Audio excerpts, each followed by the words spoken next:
दोस्तों, भीष्म पितामह को कौन नहीं जानता।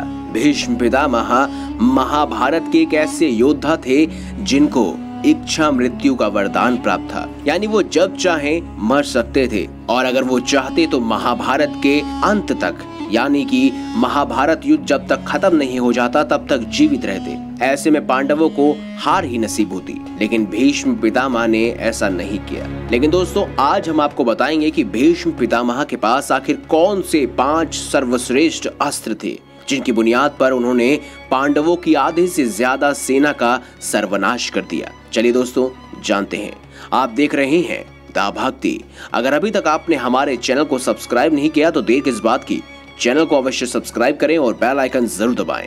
ऐसी ही खास लेटेस्ट अपडेटेड वीडियोस आपको जानने और सुनने को मिलती रहें। दोस्तों, महाभारत महाकाव्य के सबसे प्रसिद्ध पात्र जिसे हम भीष्म पितामह के नाम से जानते हैं। भीष्म पितामह इतने शक्तिशाली थे कि उन्हें हरा पाना लगभग नामुमकिन था। वास्तव में उनका नाम देवव्रत था और वह महाराज शांतनु और माता गंगा के पुत्र थे। उनकी माता गंगा उन्हें विभिन्न लोक लेकर गई, जहां उन लोगों के स्वामियों ने उन्हें अलग अलग प्रकार की शिक्षाएं दीक्षाएं प्रदान की, जिससे एक महान चरित्र का निर्माण हुआ, जिसकी संज्ञा भी दी जाती है। भीष्म पितामह के पास जिस तरह के अस्त्र थे, उन्हीं लोगों के गुरु का ज्ञान था। सबसे पहला अस्त्र है इंद्रास्त्र। यह अस्त्र भीष्म को इंद्र से प्राप्त हुआ था।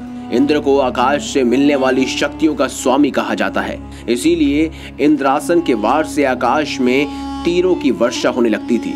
इंद्रासन और इंद्र के वज्र को ही एक समझा जाता है, पर इनकी शक्तियों की तुलना से ये अलग अलग प्रतीत होते हैं। वज्र किसी एक को निशाना बनाकर चला जाता है, लेकिन इंद्रासन से कई सारी अग्नि तीरों की वर्षा हो सकती है। दूसरा भयंकर अस्त्र था आग्नेय अस्त्र। दोस्तों, यह अस्त्र लगभग सभी योद्धाओं के पास होता था, क्योंकि इसे आसानी से मंत्र सिद्ध करके चलाया जा सकता था। इसका मुख्य उद्देश्य आगे बढ़ने, रथ को हटाने के लिए, रास्ता बनाने के लिए किया जाता था। इससे निकलने वाली अग्नि को मंत्रों से नियंत्रित करना असंभव था। तीसरा अस्त्र है वायु अस्त्र। इस अस्त्र के प्रयोग से वायु का इतना वेग उत्पन्न हो जाता था कि ये शत्रु सेना को हवा में उछाल देता था। ये एक ऐसा अस्त्र था कि इसे अपना रास्ता बनाने के लिए उपयोग किया जाता था। इसे अक्सर शत्रु सेना के बीच में मारा जाता था, जिससे सेना के बीच में हड़कंप सा मच जाए। वहीं दोस्तों, भीष्म का अगला अस्त्र था सूर्यास्त्र। इसमें मनचाही मात्रा में सूर्यदेव की रोशनी उत्पन्न की जा सकती थी। इसके प्रयोग से अच्छी मात्रा में सब तरह का ऊष्म उत्पन्न हो सकता था, जिसकी वजह से पानी के सभी स्रोत सूख जाते थे। सूर्यास्त्र का प्रयोग विशेष परिस्थितियों में ही किया जाता था, क्योंकि इसका प्रभाव बेहद भयंकर साबित हो सकता था। भीष्म का 5वां अस्त्र है वज्रास्त्र। ये इंद्र का प्रमुख अस्त्र है। इसका निर्माण ऋषि दधीचि की हड्डियों से किया गया था। बाद में भीष्म के पास ये भी था, लेकिन ऐसा कहीं उल्लेख नहीं है कि उन्होंने इसका इस्तेमाल किया।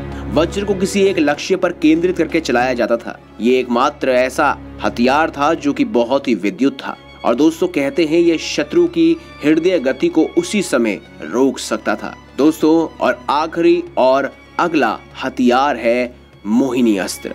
ये एक ऐसा अस्त्र था जिसके प्रभाव से माया को उत्पन्न किया जा सकता था। ये शत्रु की मनोदशा को प्रभावित कर देता था और शत्रु को अचेत या फिर भ्रमित कर देता था। दोस्तों, इस अस्त्र का प्रभाव थोड़े समय के लिए होता है और इस उपयोग से शत्रु के बीच में बच निकलने या उन्हें मूर्छित करने के लिए इसको किया जाता था इस्तेमाल। इसका काट वायु अस्त्र से संभव था, लेकिन उसे चलाने के लिए भी पहले ही शत्रु इसकी चपेट में आ जाता था। दोस्तों, अगर आपको भीष्म पितामह के इन अस्त्रों के बारे में पता नहीं था और अगर आपको द भक्ति की तरफ से ही इसके बारे में पता चला है, तो वीडियो को लाइक जरूर करें, चैनल को सब्सक्राइब करें और ज्यादा से ज्यादा शेयर अवश्य करें।